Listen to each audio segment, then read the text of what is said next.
In the eventuality that members of the public face legal proceedings for not paying their water charges, which seems likely now, seeing as the government has ruled out cutting people off or reducing their water to a trickle, what are you going to do to help them specifically? I mean, you and the Socialist Party advocating people not to pay. I mean, when they get a summons, what are you going to do? Yeah, I mean, like happened in the 1990s, right? Because this happened, they pursued people through the courts in the 1990s when water charges were defeated by a boycott campaign.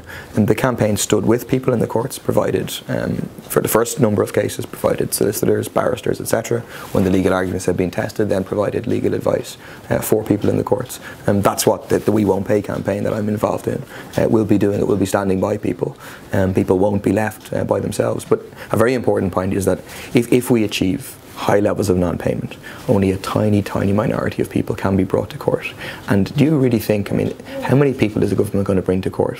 It'll take about a year to get to a stage where they can bring people to court. You're on the very doorstep of a general election.